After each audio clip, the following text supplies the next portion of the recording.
Hi everyone, and welcome along to today's video. This one concerns these things, yeah.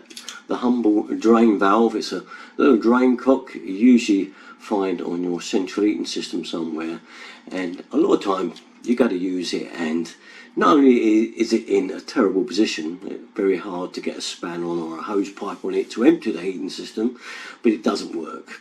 Yeah, they can round off, they can be blocked up. The washer can be stuck on the seating, all sorts of reasons. Because you don't need to go there that often, obviously that when you do go to use it, it's not working properly. So it's probably one of those things you need to test out and try and make sure it works before you need it. Okay, so it's just another little tip. But what to do when it doesn't work and it's easier to put one in a different place. Now, I've seen these things about a while. It's a self-cutting drain off cock. It seems like a really good idea, especially if you've got in a bungalow, for instance, a drop pipe system. That is where pipes drop down, or in a house where you see them come down the wall and into the radiator. So they come down the ceiling, drop in, and then there's no drain valve on that leg. So when you take the rad off, it's full of water, there's no way to empty it, and there's not been a drain valve put on there. So on each of those rooms where there's a drop pipe system, we call it, into the radiator, when you want to take the rads off, they're full of water, you can't empty it. Especially if the drain valve's off somewhere else, usually in a hall rad, and it's not going to be affected, that's not going to drain those drops. That's when you think, well, I could put one of these on every drop very easily without draining the central heating system.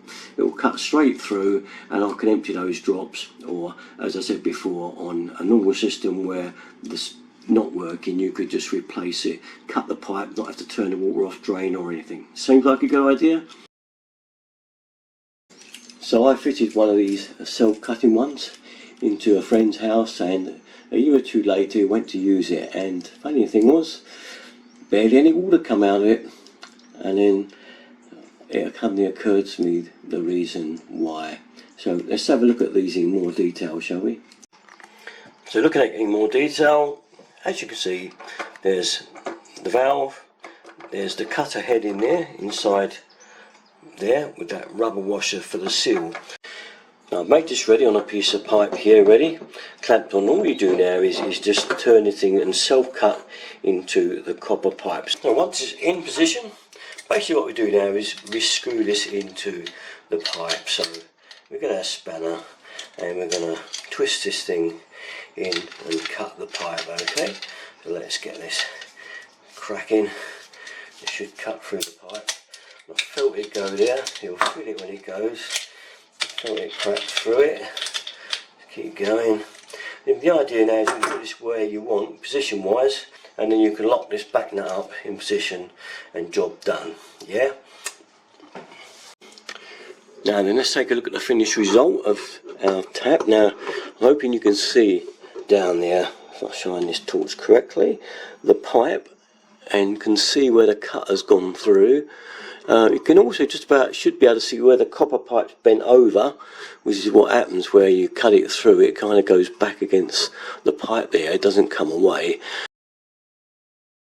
I'm hoping there you can see the cut alright. See the thing sitting through the pipe there, the cutter. There it is with the actual drain off valve removed and the hole through the pipe, and you may be able to see, hopefully, the bit of pipe that's been bent over in there from the cut. The problem then with these is that hole there. It is just too small. Things will block up in there, bits of muck from the central heating system. It's so small it will easily do it. You've got that bit of copper that cut through that's flapped back onto the pipe, as I showed you, could come off. It could also help block anything from getting out through that drain valve. So unfortunately, it seems like a great idea until it's been fitted for a couple of years, and then I think this will be pretty much useless. I think at first, when it's fitted and it's new, and you've got this fitted on the lowest pipe in the heating system, the way the water above will give it enough pressure to work. It will force it out, but still, after a year or two, I think these will block up and not work. And also you'll find that as the heating system starts to lower, comes down and down and down in level as you're emptying, these will peter out to next to nothing, but all the rads downstairs may well be still full up, but there's just not enough weight of water to push out of that little hole. So there we have it, something that seems like a great idea to get you out of trouble when you think, oh, that drain valve doesn't work or it's in a terrible position, I'll just fit one of these.